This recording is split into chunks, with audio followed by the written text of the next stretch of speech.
Hi, my name is Priya Parker. I'm the author of the book, The Art of Gathering, How We Meet and Why It Matters. I'm also the host and executive producer of the New York Times podcast, Together Apart.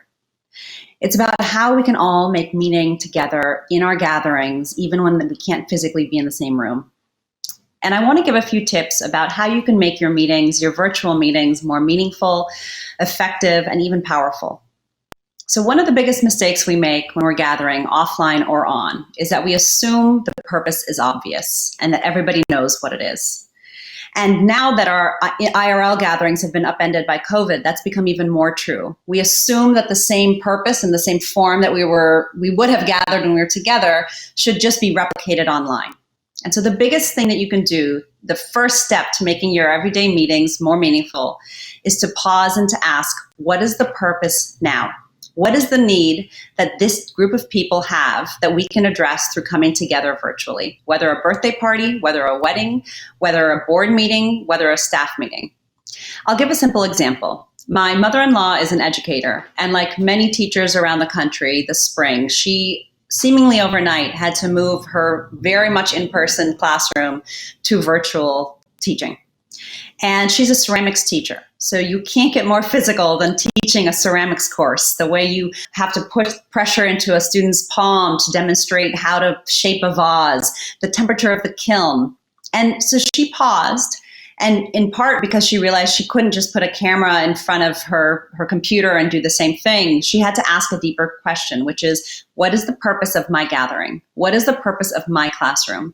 What is the need that I need to help my students with right now?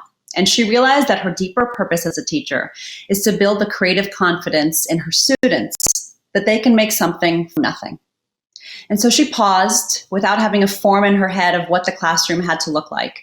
And she realized that she would, given the constraints, change the semester to be focused on paper mache.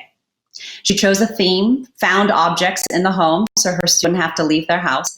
And over the course of a series of weeks, she began to teach them how to make something from nothing through paper mache.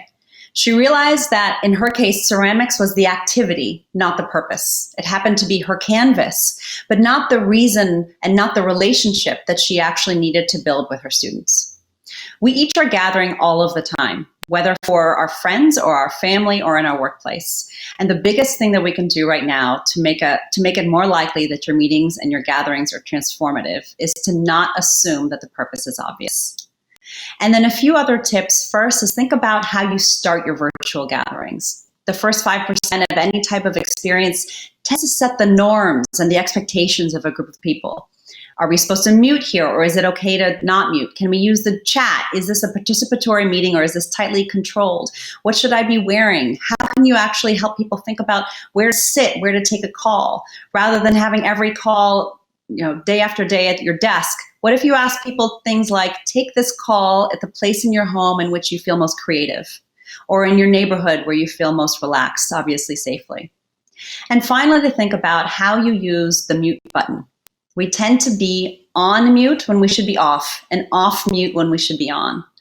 And a huge amount of our learning is to think about if power in online gatherings lies in a group in the mute button. How do we not just silent ourselves so that you've lost all informal conversation that happens in group life? My name is Priya Parker, and every week I send out an Art of Gathering newsletter with tips like these and others on how you can make your gatherings more meaningful. And you can find that at priyaparker.com.